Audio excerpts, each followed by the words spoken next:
Whoop whoop, what is up, Bearcats? We're here, we're hanging chill. We're on the last lap, the last stretch of the Monday Night Marathon. Raw Watch Along, part Dukes. Picking up with the Io Sky Roxanne Perez match out of the 1 hour on Netflix, the 1 hour, 15-minute, 40-second mark. Hit and play on the countdown of on play in 3, 2, 1, play. All right, let's do it. 3, 2, 1, play.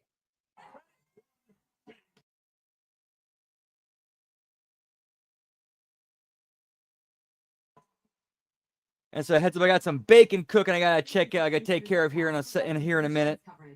Yeah, in the middle of the break between the Rock Watch-Along Continuation and the Impact Tech, I threw some bacon in the air fryer, so I'm gonna check on it here in a minute. Whoop whoop. Okay, I'm gonna go check on it here right now. Yeet.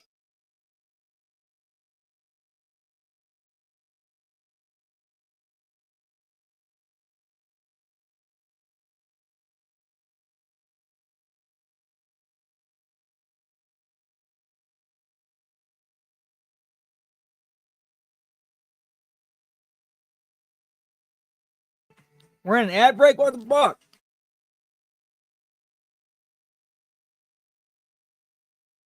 I'll be right back. Check on my bacon. Yeet yeet.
Sorry about that. We back and we got bacon. Yeah, pal.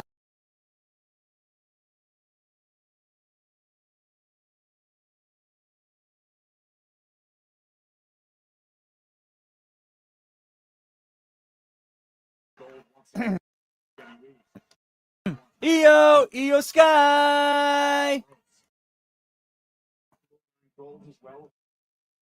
Whoop whoop.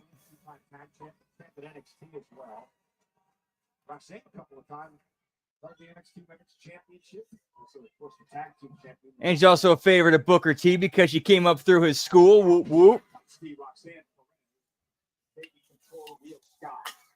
Time to pour some of these empties out. Lab Rat, what's up? Good to see you again. Yeet yeet. Yes, got done cooking some bacon on the air fryer. Some of the Aldi's in-house brand bacon, which looks pretty delicious. I got a Power XL air fryer, cooked it at about 350, 8 minutes, and this looks delicious. I'm ready to tear into it. Yeet yeet.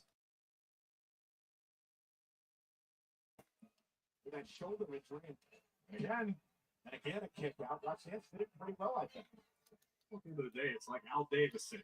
Yeah, man, we're doing good. Good to see you again. How's everything with you? Yeet yeet. Tag team champions, Roxanne is extremely impressive. Cover again.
What about that time I realized my air fryer wasn't really an air fryer? It was a dinosaur from the Cretaceous era. It's saying like, I need about 350. 350. I said, damn you, Loch Ness Monster, you ain't getting no 350 from me now. I gave him $1. She gave him $1. If I gave him $1. Well, damn it, woman, he ain't gonna go away if we give him $1. He think he's gonna have more money and keep coming back.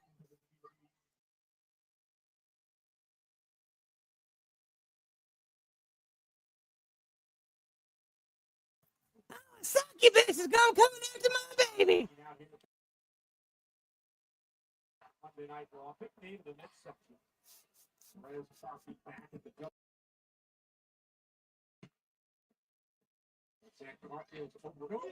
Yeah, man, and then Isaac Hayes, chef, man, that story really is pretty tragic because like his son recently came out and said he wasn't making the decisions he made, he was not making them. It was the Church of Scientology or his or representatives that again, this was not my dad. And I remember Trey Parker and Matt Stone even being like, when they first got pissed off, when Isaac Hayes made those comments. Of course, I don't think that was Isaac. Looking back at it now, I don't think that was Isaac Hayes that made those comments. But I remember like when they were first pissed off, and then once they once they started singing in, they kind of were like, wait a minute, yes, this is not like the dude we know. This sounds like somebody else speaking for him, and they expressed that.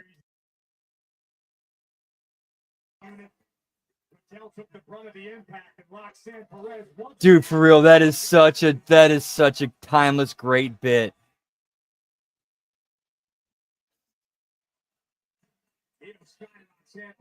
And then one time I heard the doorbell ring, open the door, and there's a Girl Scout standing out there. I said, would you want to buy some girl? We want to buy some of my Girl Scout cookies? What kind you got? Oh, that's something. How much you charge? And the Girl Scout scared to me. I need about $3.50. What about that time I realized that Girl Scout was really a dinosaur from the Cretaceous era? And I'm like, damn you, Loch Ness Monster.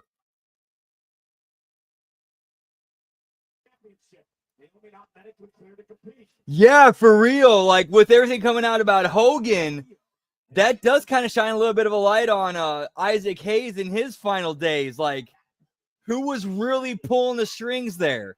He clearly was not the one speaking for himself.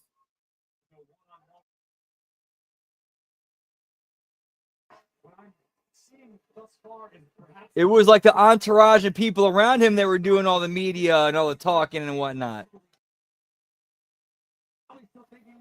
Like Eric Bischoff and Jimmy Hart, they were kind of like Isaac, like for Hulk Hogan, they were the Church of Scientology to Isaac Hayes.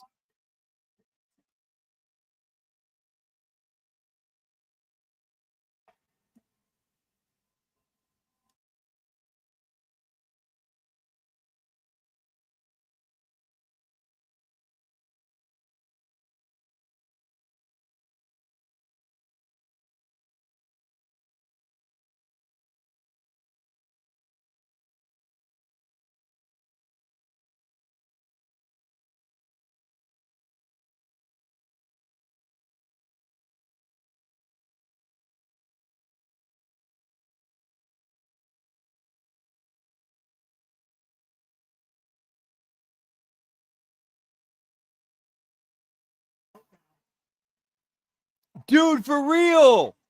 Yeah, I totally forgot about. Yeah, Brooke Hogan mentioned that. Yeah, his daughter Brooke mentioned the whole Scientology thing. Holy shit, dude! I forgot about that. Damn, that's a crazy ass connection right there. Yeah, Scientology is involved in all of this, in both of them. Holy shit.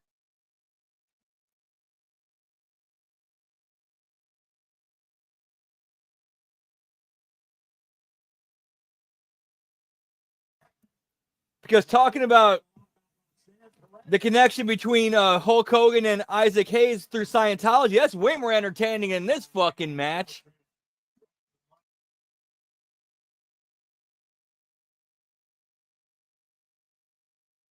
And that's more than his bacon sandwich. Whoop whoop.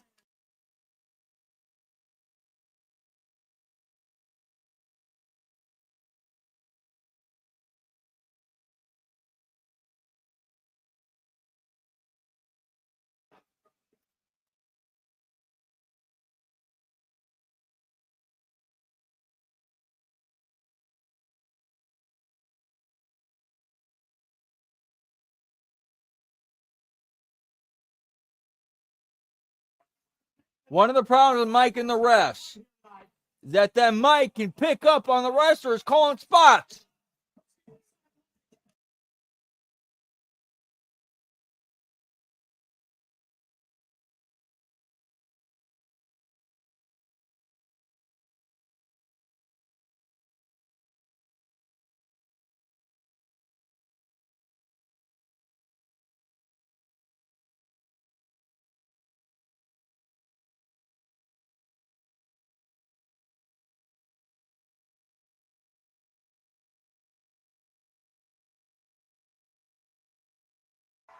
Whoop whoop.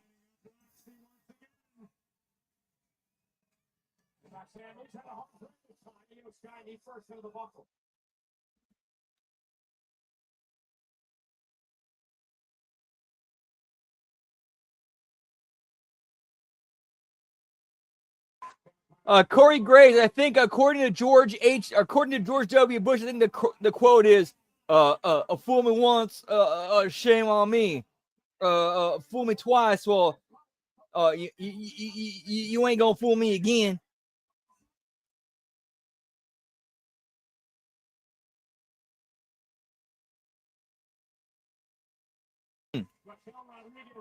Official Sean Bennett's attention long enough for Roxanne to go to the eyes of Io Sky, followed up immediately by a shining wizard right on point. Couldn't keep Io down for three. Dude, that's actually a frightening prospect, Lab Rat, because despite, Hogan's alimony and, payments, whatnot, that estate is still a huge revenue generator. And if the Church of Scientology gets their hands on it, fuck.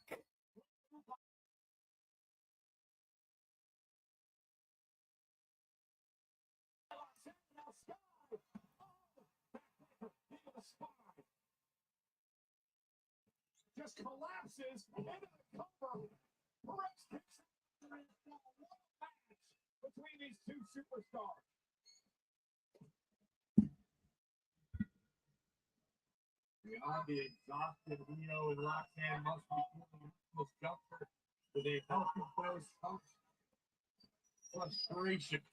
Neither woman has been able to end the other just yet, despite landing some of their best offense on one another. Now Mia off to the apron. Raquel tries to get it off. Mia makes it pay with a kick. Roxanne and Raquel trying to brace themselves against one another.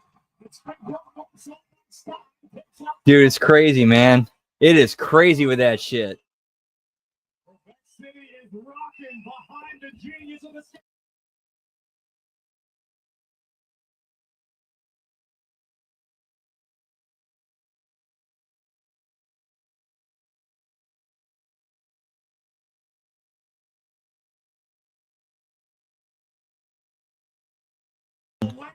Ooh, that knee spot looked rough.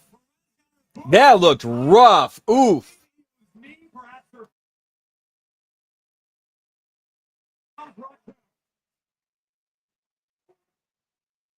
What's Perez thinking about on the far side of the ring? Look at what you want.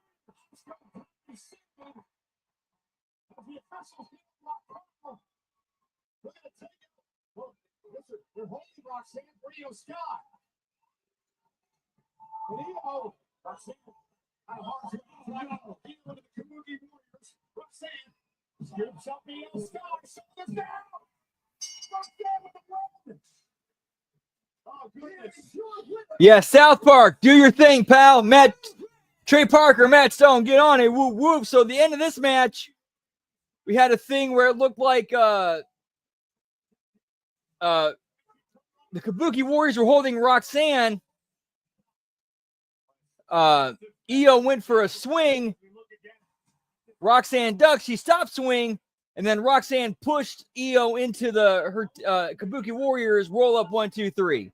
Lame finish. Lame ass finish.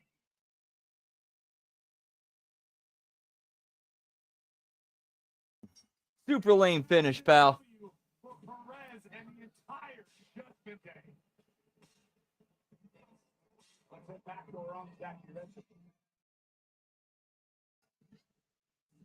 Paul, thank you so much. I'm here with Jay Uso. Jay, my God, we missed you last week. Very rare for you to miss a Monday Night Raw. And go figure, Seth Rollins and his crew took advantage. What was your reaction to seeing what they did to Roman Reigns last week? It hurt me, Jackie.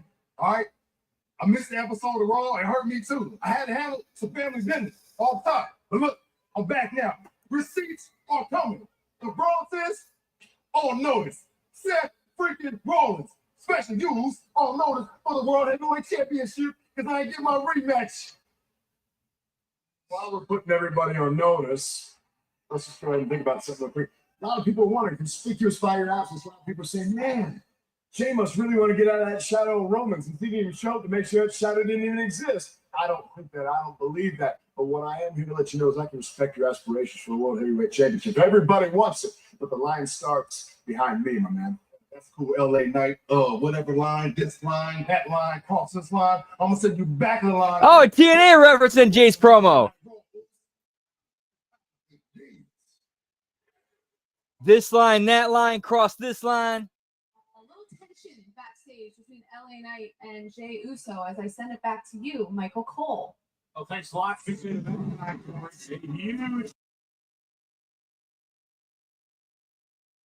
Everybody's mind.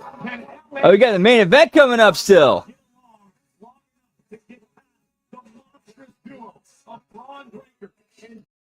And just under an hour for the show, about 52 minutes. Long night, yeet, yeet. Oh, you got Maxine and Becky, which should be quick. It should be more like post-match story, which I'm guessing what's going to happen.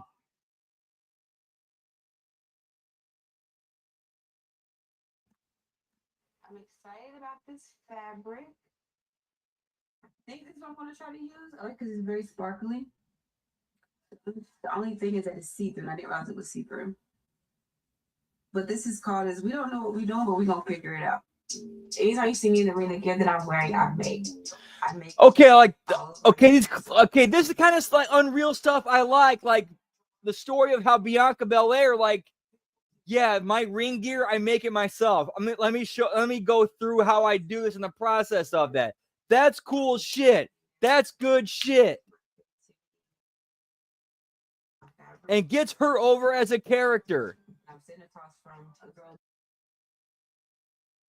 What did you do? Wow. Dude, that's good shit. Like, why are we not seeing that on the actual show? Like this stuff with Bianca making her own gear and the talking head stuff of her from Unreal, that should be on the main show to get her over as a character. Like, what?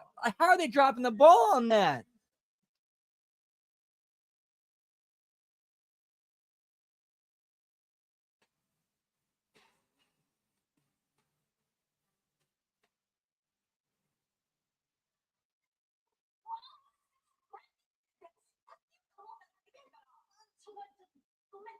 You didn't have me.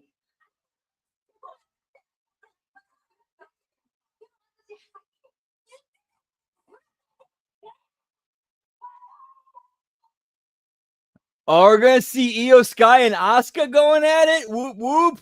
Oh, dude, somewhere Ben is very happy. Somewhere Ben is very happy.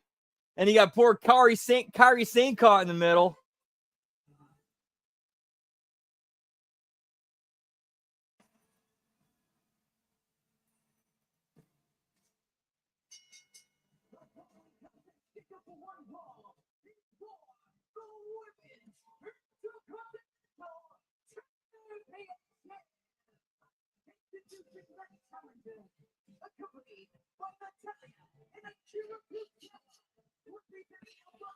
Point slap rat, whoop whoop. You don't need any character, bro. Just go out there and wrestle. Just do some wrestling out there, bro. Chris Daniels, all you gotta do is go out there and wrestle. Forget your character, just you get over this on your wrestling, bro.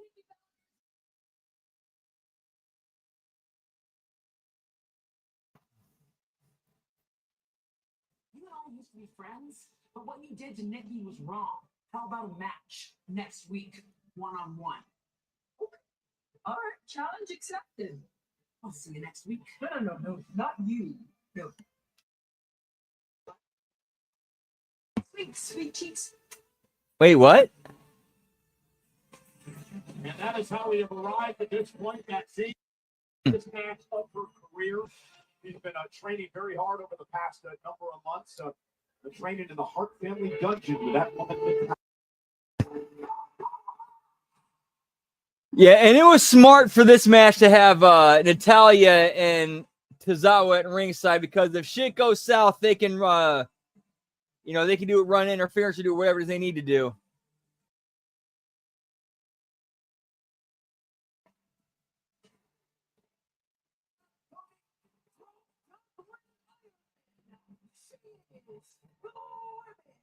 Okay, at least Becky changed her music so you don't have the, Pavlovian sing-along to it. Why hasn't her husband done the same?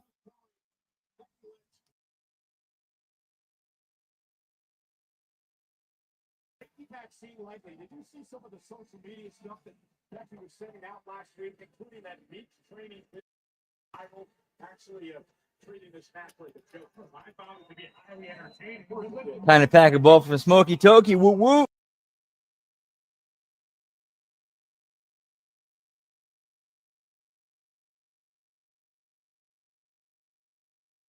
Seen to show us a side of herself we haven't seen before. You're dead on. Maxine has been training. Yeah, true. That is kind of his entrance.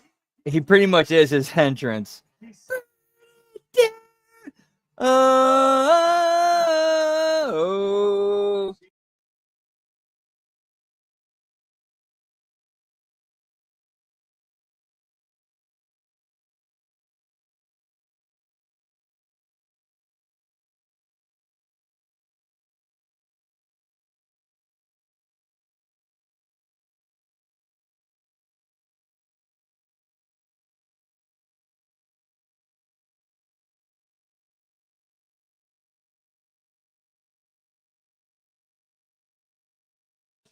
Whoop, whoop.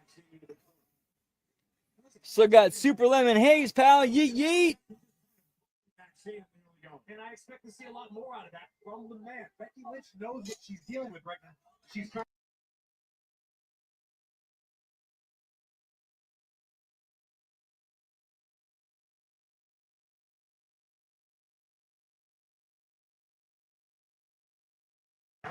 Whoop, whoop.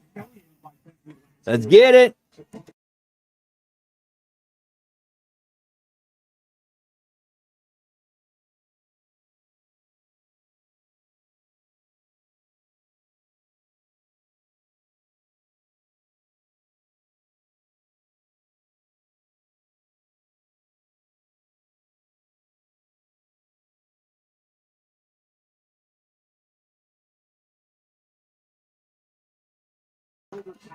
Whoop, whoop. Natalia, really the one who stepped up.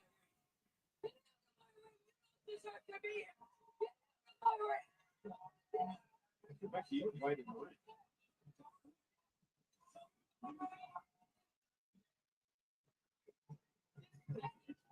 Okay, this match is more character story development than actual in-ring, work and wrestling, which is good, which is what it needs to be, especially for Maxine.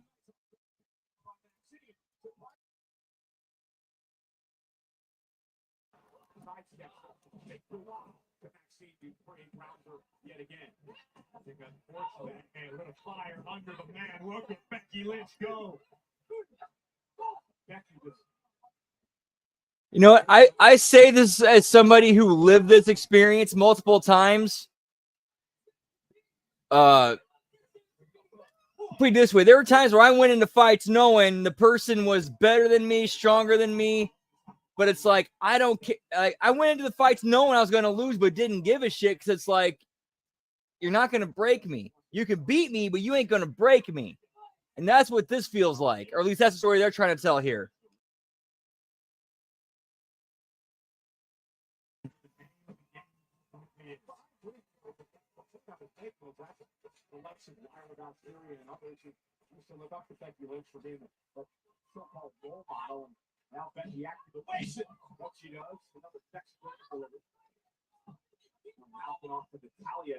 Like, this match so far has been what it's needed to be. Just, Becky being a bully, beating and doing dirty, nasty, heel shit to Maxine and being a bitch about it.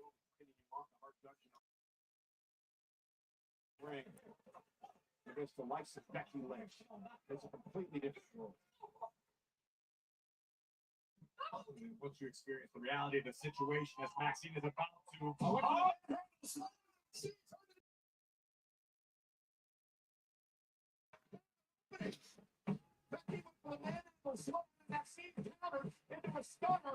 Like this match is exactly what it needs to be. No crazy spots, no ridiculous bumps, just simple, basic storytelling, work, and character.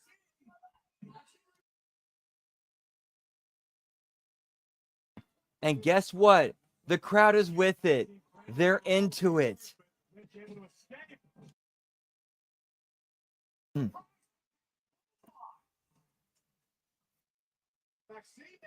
Sonic, what's up? Good to see you again, pal. Whoop, whoop.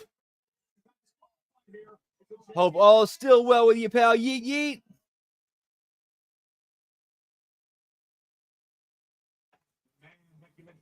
Oh, dude, so I got an awesome story to tell. Our next door neighbors just, they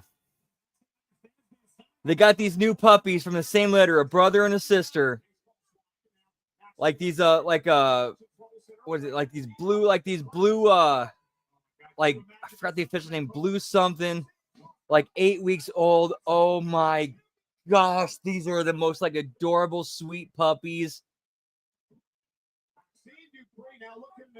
I'm like, I don't know. I'm happy for them. Also happy for my dog too, because like now he's got 2 new friends that he gets to play with when he goes outside.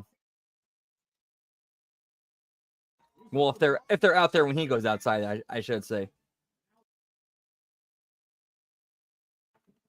Scoot out now. Now she's got Maxine. The official call.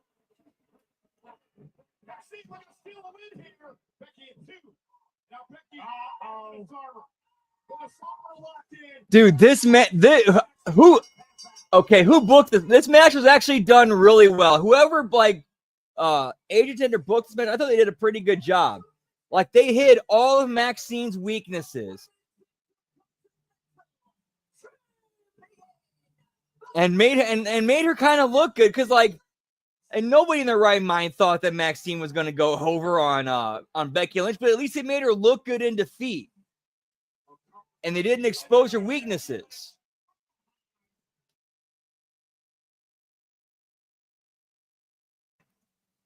Maxine Dupree has nothing to be ashamed of.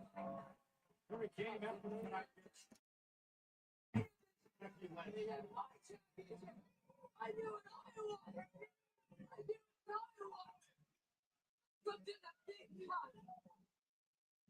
No, I would be 100% with a Becky Natalia program. With Becky as a heel, like. Boys, it has been an incredible week. We are on top. Hey, have they ever worked together? I mean, I'm sure they probably wrestled each other, but have they ever worked like a long-term program? I got to go look. Expecting to have to deal with a CM Punk problem. But it turns out CM Punk has an LA Knight problem. LA Knight has a CM Punk problem. And now the two of them, well, thanks to the Oracle here, they've got a bronze problem on their hands, which means I have no problem at all. In fact,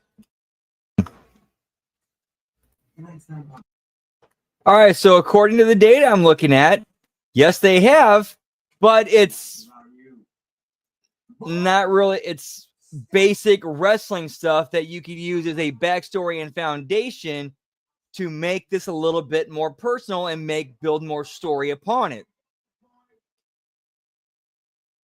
If they were to go that direction. I mean, this is WWE after all.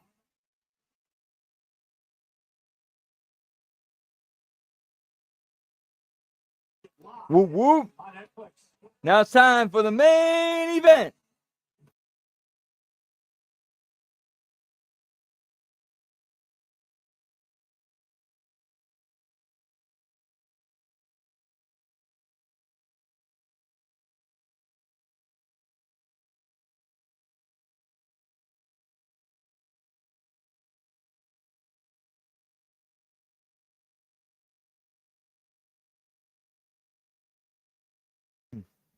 Yeet. I'm not exactly sure how to start this, but I honestly don't even know how I got here right now.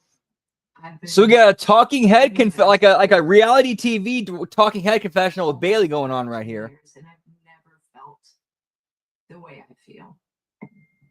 Now I, in a way, want more but feel less. I want more and feel nothing.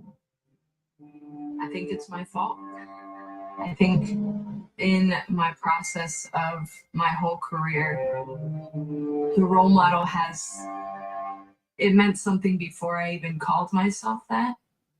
And I was treated like one before I even saw myself as one. Then I started to realize that I can make a change, that I can be an asset to the division by being a role model, by being that person that people came to, by being that person that people looked up to, whether it was in the locker room or on the other side of the barricade.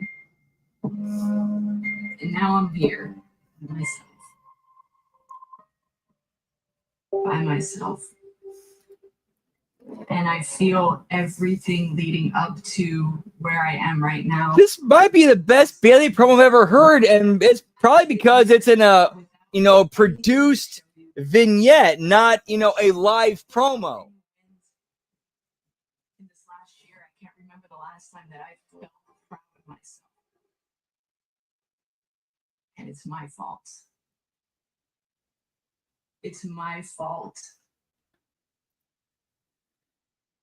Yeah, I believe. Yeah, that's one thing that was confusing me. It's like, wait a minute, wasn't she a heel in that character? Here, look at the flashy thing.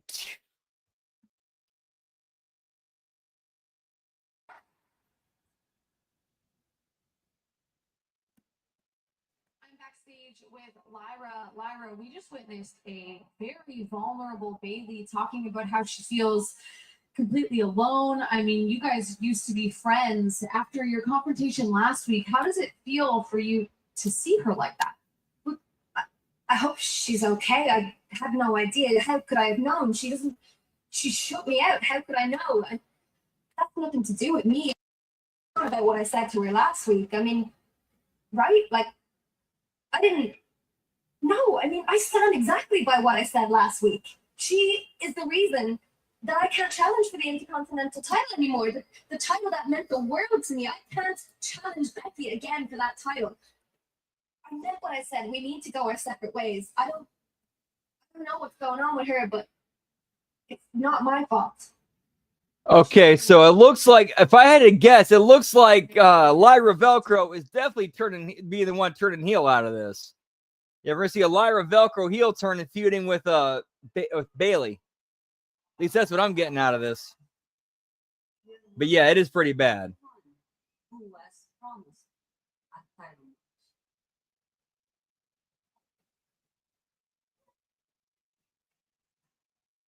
What just happened there?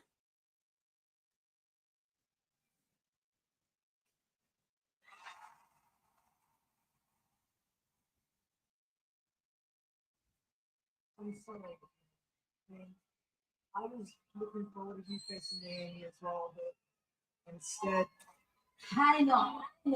Roxanne shouldn't have beat me. No, and in all honesty, I don't think that she could. If Asuka and Kairi had just listened to you, look, I know that they're your friends, but in all honesty, Io, do you think that you can trust them? I know what you're trying to say, and I don't appreciate it. I just don't think Wait, so now we have Rhea driving a wedge between Io and Asuka and Kairi Sane. Like that's okay. That's kind of different. I was not expecting that. I will say that's kind of a swerve in that I was not expecting them to actually do something like that and do something different and kind of think outside the box there. I'm not going to say the content's going to be great or anything, but I'll give them credit for doing something different and kind of doing something a little bit more creative than they usually do. Out of left field.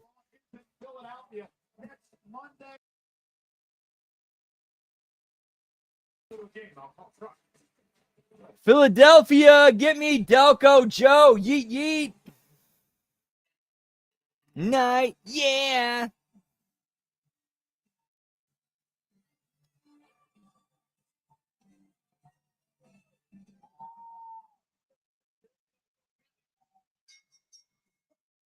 It's now time for the main event.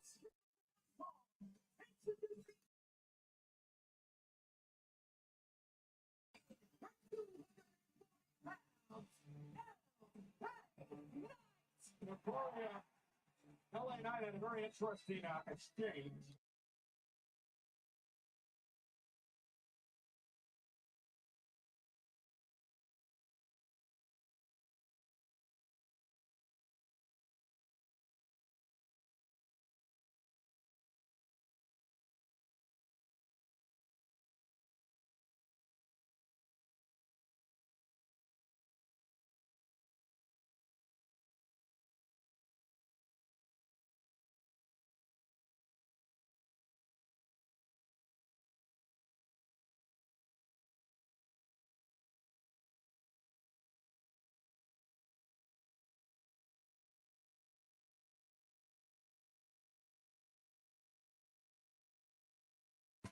Whoop whoop.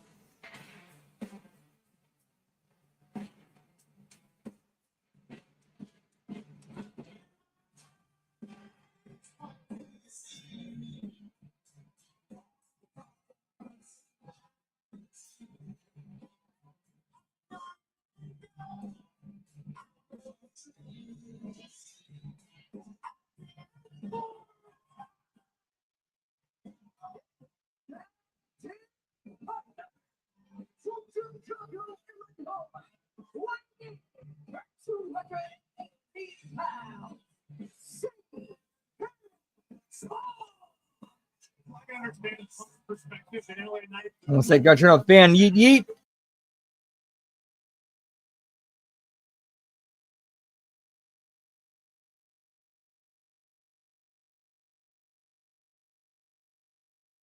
These two men are bound by a common enemy. That's enemy.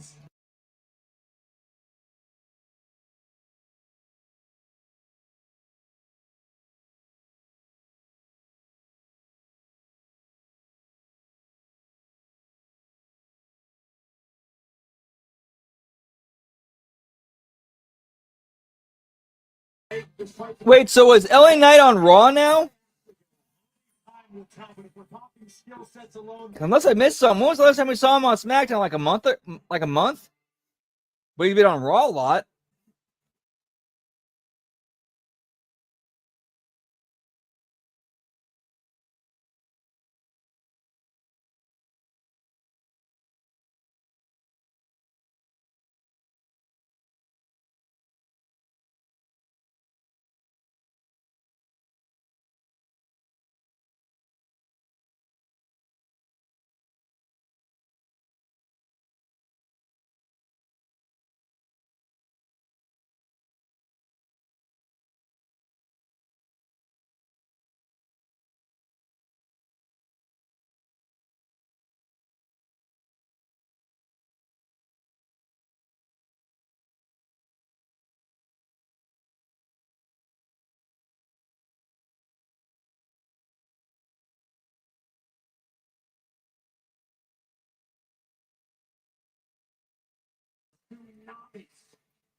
Yeah, get me wild card, pal. Whoop whoop.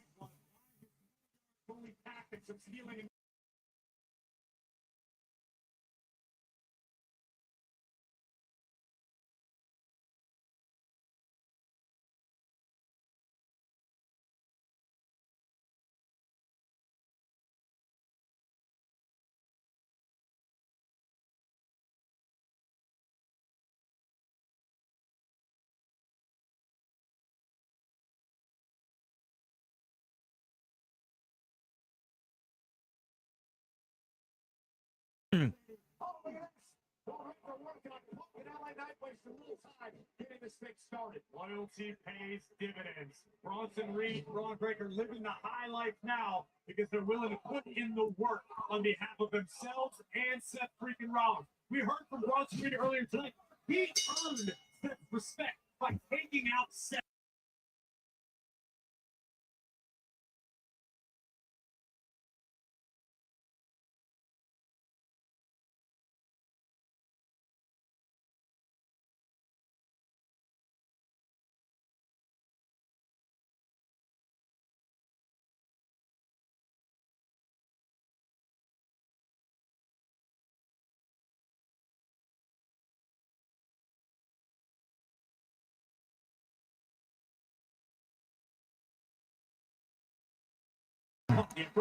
Okay, I got a pop for Paul Heyman treating the shoes like title belts.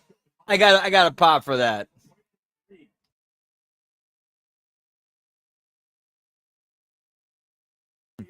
Like he's holding the shoes like he used to hold Roman Reigns' world titles, which I got a pop for that callback and attention to detail. CM Punk pinning Braun Breaker back in the gauntlet match. Championship summit, but he would go on to hold for 5 minutes before Rollins tagged him. And listen, what we're seeing in these early moments from LA Knight and CM Punk, it may not be a lot, but it's tried and true classic tag team strategy. Quick tags in and out, isolating a body part on Braun Breaker, and both men doing the work. And Knight and Punk aren't stupid. They realize the threat that Reed and Breaker pose to them, and also the rest of WWE. Punk now the best in the world, and with a kick right to the ribs. Well, we've seen over the last year or so just how quickly and drastically the entire landscape of WWE can change. It can shift on a dime. If CM Punk wants to be world champion once again, he understands that there is a line of people with the same goal. Watch the Reed now.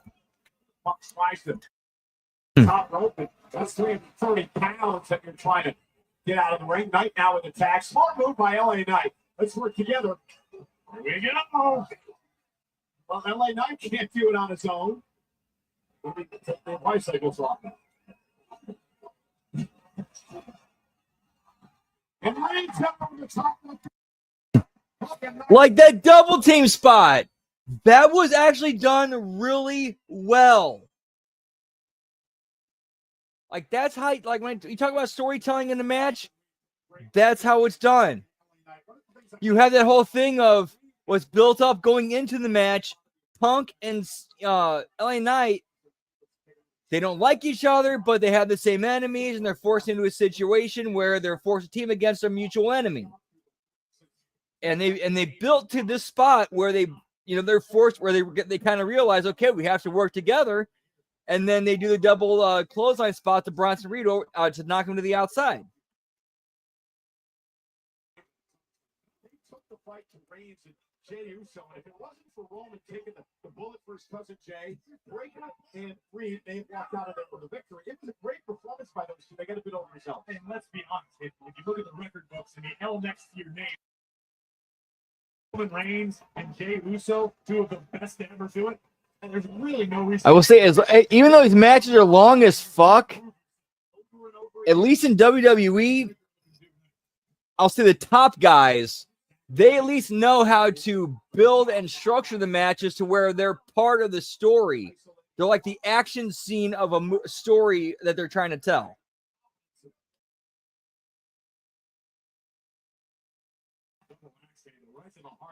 Guys like Punk, guys like McIntyre, guys like Orton, guys like Cena, guys like Cody, guys like Roman, guys like Jey. And I'm sure I could keep going on and on and on and on. But it's there. Or as we saw at WrestleMania, Charlotte and Bliss.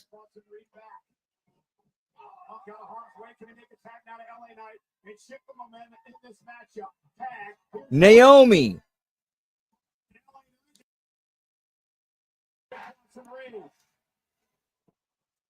Reed's still on his feet, though.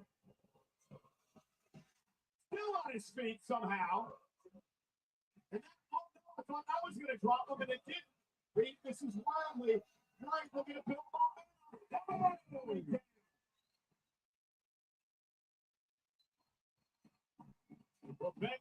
See, like they built to that whole spot of LA Knight taking Bronson Reed off his feet, and then when they finally paid it off, the crowd that's how you do wrestling. That's working. You build to that.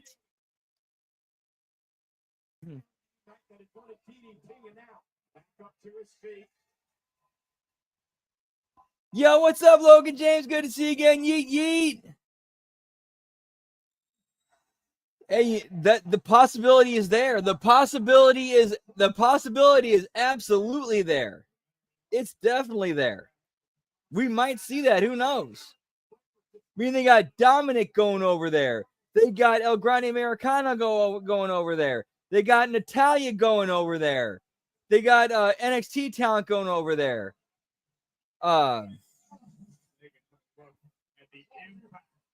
Los Garza, SmackDown, a SmackDown tag team are the current current AAA tag team champions.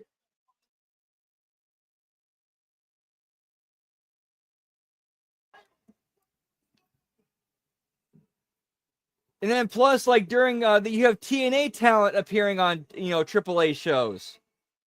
So yeah, at this point, anything that's within like the under the WWE TKO like umbrella when it comes to ownership and partnerships and storylines, like dude, at this point anything's possible. Like I've said this multiple times, I really believe they're trying to create their own Marvel Cinematic Universe with different wrestling promotions, like with WWE, with NXT, with AAA, with TNA. Evolve, NXT.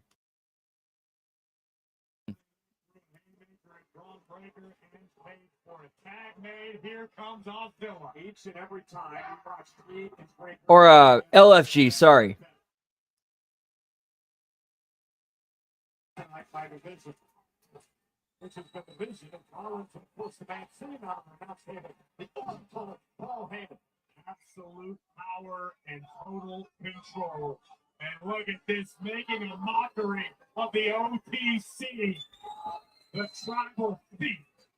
Like, I will not be surprised within like the next 2 years we see like these multi interpromotional super cards that are kind of like basically like the WWE TKO universe versions of Avengers movies.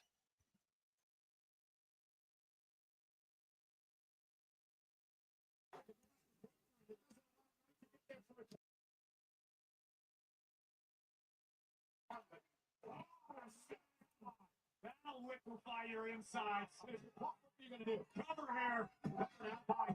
Going to kick the crushes of the air into the city. So he doesn't do that for that. It might make the top. I agree with you, Paul. I think Punk chose the lesser of two evils in that instance. Unfortunately, it backfired for LA Knight.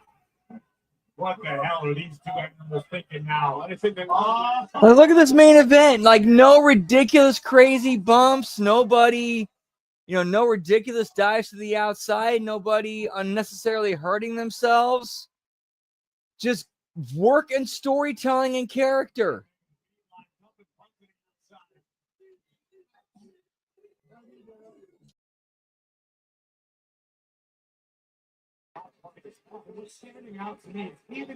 Yeah, like this feels like an old school house show main event right here. And a good one, too. The problem is this isn't a house show, this is TV.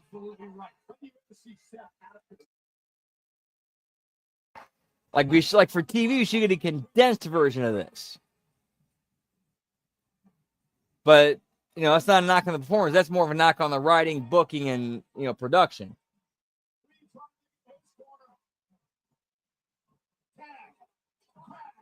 There's kind of taking what's handed to and running with it. Or it's just that the talent just take what's handed to them and do their best to execute.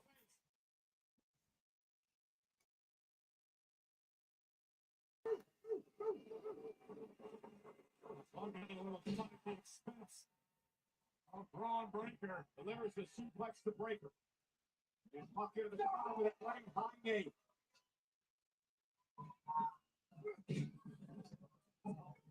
Another one by Puck. Right on clothesline on the Second City Saint.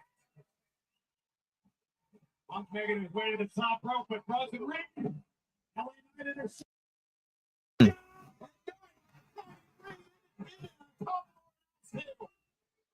Pop now, perch on top turnbuckle. Braun Breaker down the middle of the ring.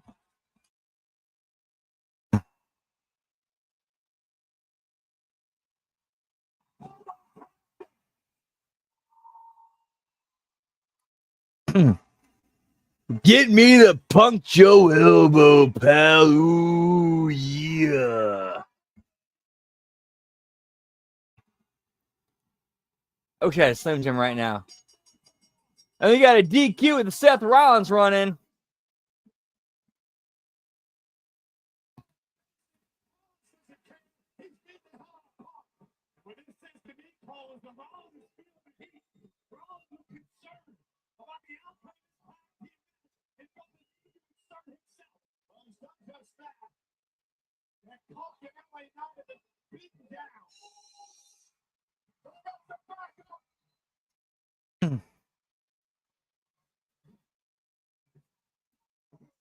All right, here's something I that was very telling that I just noticed with the fan reaction. The fans are chanting for Roman Reigns. All of a sudden, they forget about him as soon as Jay's music hits. It's like, come on, where's Roman? Oh shit, here's Jay. We're good.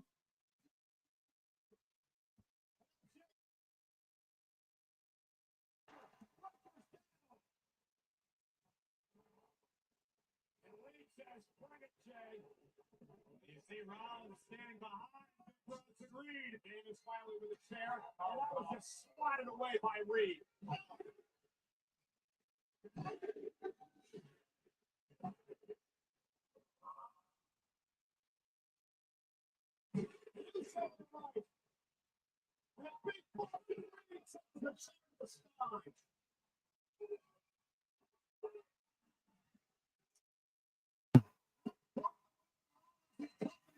Envision this night going. 3 men, 1 goal. That's freaking Rollins. Seth.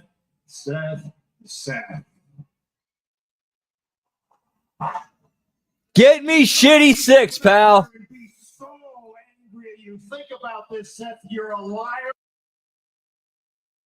You disrupt main events, and now you and your buddies are out here trying to injure your fellow superstars. But Seth, I'm not going to be angry about it. Instead, I'm going to see all of this as an opportunity. An opportunity for me, an opportunity for you. But Seth, you want to listen to this part. An opportunity for the World Heavyweight Championship. Seth freaking Rollins, you just earned a freaking opportunity to defend the freaking World Heavyweight Championship, and you will at Clash in Paris. Jey Uso.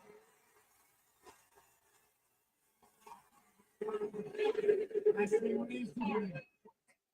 Friday night.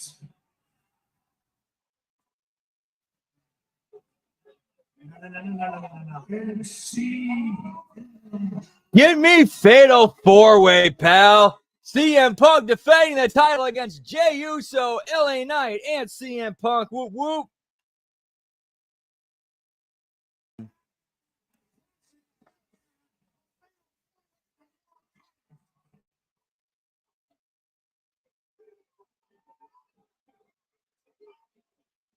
And now it's getting physical between the baby faces in the ring, or I should say LA Knight and CM Punk.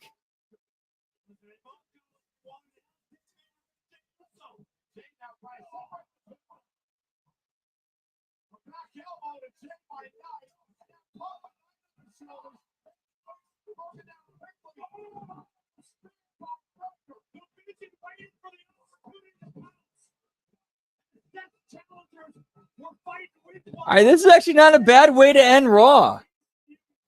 I mean, we've seen way worse endings to Raw in the last couple of years. This is actually one of the better ones I've seen.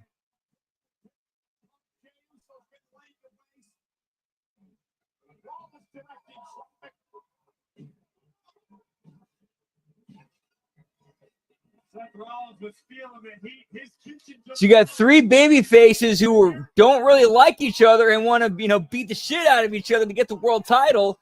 And then you got Seth and his boys completely united and ready to pick the bones and take advantage of that. So that's actually a decent. So as far as like, an id or an arc or a plot, that's that, you got something there.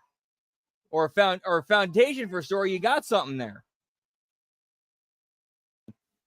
Question is how creative can we get and do some stuff different and add a little spice, add a little kick to it, add a little crunch to it, yeet yeet.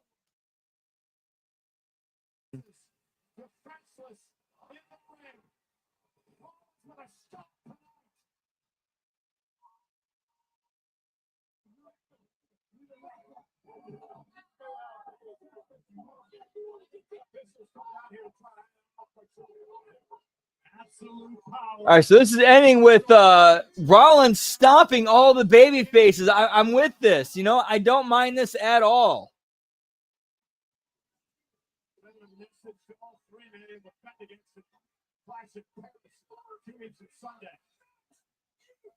So this gives us somewhere to go. I like creatively and story, and from a storytelling perspective, this gives us somewhere to go. I'm with this. I like this.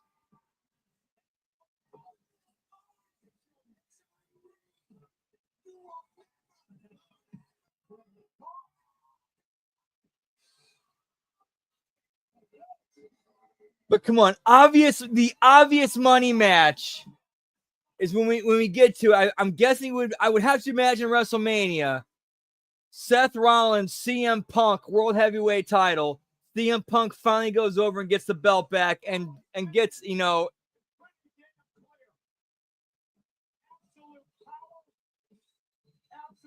that's what I would think. All right, and that is it for us tonight. Whoop, whoop. Thank you so much for stopping in and hanging out. Appreciate your company. Always the best part of the day with the HMG fan Bearcats in the house.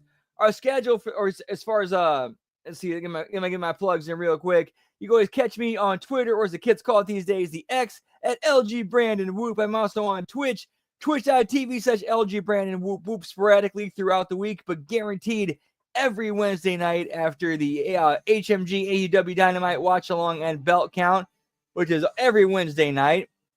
But tomorrow we got the We Like It Raw, and then we got the A Show, followed up with the Late Start NXT Watch Along.